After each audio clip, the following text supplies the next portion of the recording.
তো এভরিওয়ান, আজ বানাবো ডিম আলু একটা ঝোল।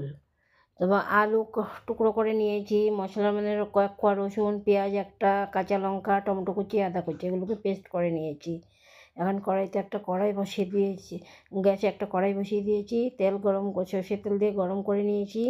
এখন ডিমগুলো ভেজে নেবো। আমি নিয়েছি 8টা ডিম। এই ডিমগুলোকে হলুদ নুন মেখে অল্প ডিমগুলোর মধ্যেখান দিয়ে অল্প চিড়ে চিড়ে এসে করছি। ডিমগুলো আমার ভাজা হয়ে গেছে। দেখো কড়াইতে আর অল্প তেল দিয়ে দিলাম শুকনো লঙ্কা ফোড়নে, দিয়ে দিলাম সাদা জিরে, আর দিয়ে দেবো এখন আলুগুলো আমি লাল লাল করে ভেজে নেব। অল্প আলুতে নুনও দিয়ে দেবো। এই আলুর পরিমাণটা আমি বেশি দিয়েছি।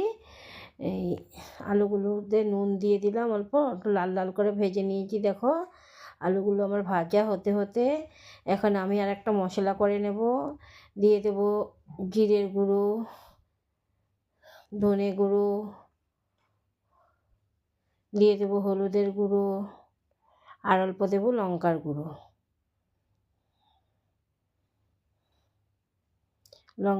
দিয়ে এখন আমি এই যে মশলাটাকে গুলে নেব, গরম জল দিয়ে গুলে নেব, ভিজিয়ে রাখবো 10 মিনিটের মতো।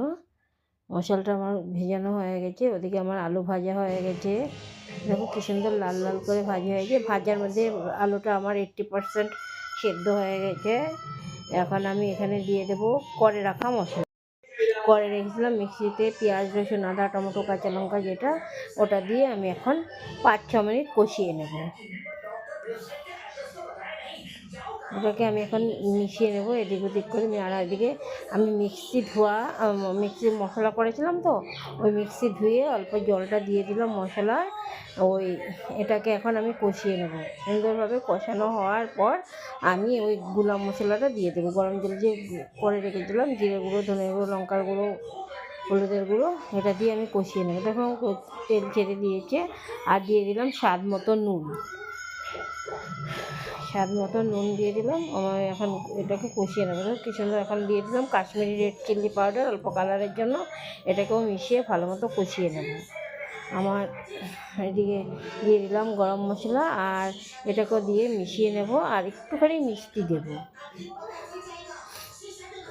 হ্যাঁ, দেখো কী সুন্দর কষানো হয়ে গেছে, তেল ছেড়ে দিয়ে এসছে। এখন ওটাকে আমি গরম জল দিয়ে দেবো। গরম জল দিয়ে এটাকে অল্প ফুটিয়ে নেব। আমি সব রান্নাতেই আমি গরম জল ব্যবহার করি। দেখো আমি এটাকে ঢেকে রাখবো।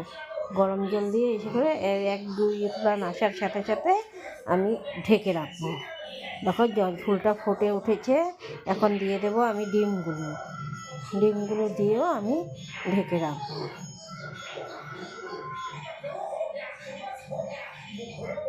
খুব সুন্দর গন্ধ বেরিয়েছে। দেখো আমার রান্নাটা হয়ে গেছে। আমি 15 মিনিটের জন্য স্ট্যান্ডিং টাইমে ঢেকে রেখেছিলাম। কি সুন্দর হয়েছে রান্নাটা। ঝোলটা অনেকটাই কমে গেছে, আলুটা সেদ্ধ হয়েছে তো খুব সুন্দর হয়েছে। কালারটাও খুব সুন্দর এসেছে, একদম খুব সুন্দর হয়েছে। আর খেতেও খুব ভালো হয়েছে। আমার হাজব্যান্ড বললো, এভাবেই আমি রান্না করেছি আজকে। টাটা বাই বাই, সবাই ভালো থেকো, সুস্থ থেকো।